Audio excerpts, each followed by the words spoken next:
Hi, I'm Alian, and I am once again experimenting with microalgae. So last week, my grandparents came to visit, and one of the first things they wanted to do here was actually see my basement lab, because they're like super avid supporters of my vlog.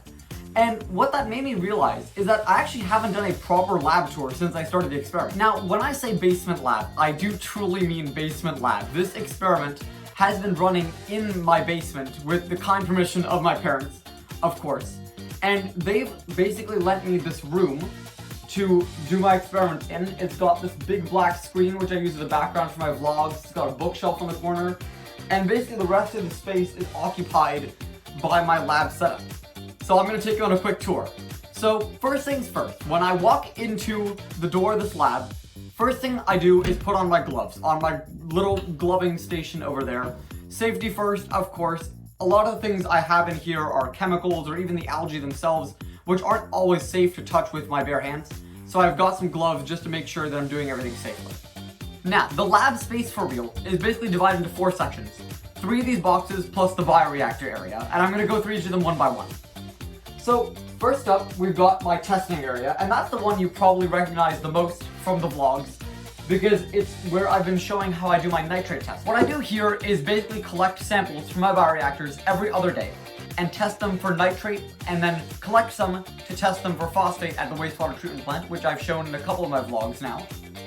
And I guess one curious thing about this part of the lab is this thing, which is usually a vial holder. It holds these vials because they have a conal tip so they can't stand on their own.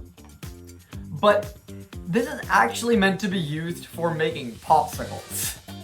I found it in my kitchen and it works really well as a vial holder actually, so I guess it can be used for 2 things. So next up on this tour we've got my tool bench, which has pretty much every tool I need to run this experiment. It's got a number of measuring cups, a big measuring cup as well, some droppers, funnels, tape, scissors, parafilm, which I use to wrap the tops of my algae, and these little pipettes, which I use with this aspirator for the pipettes.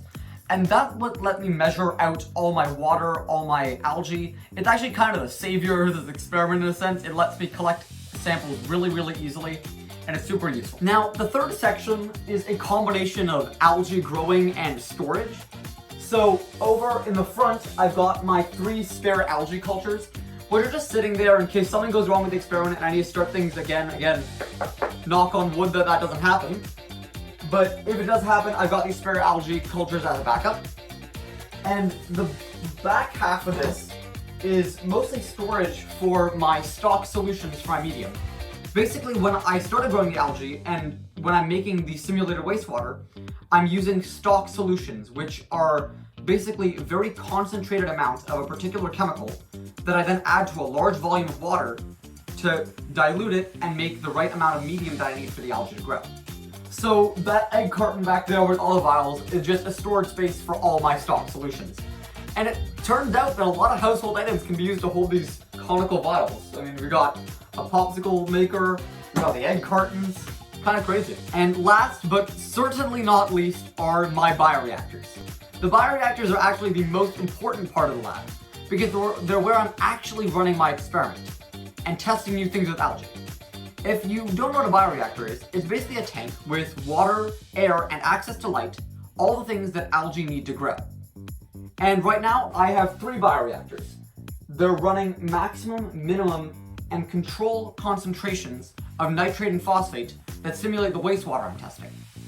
And before they were all simulating the same wastewater, now they're simulating different ones for the actual experiment.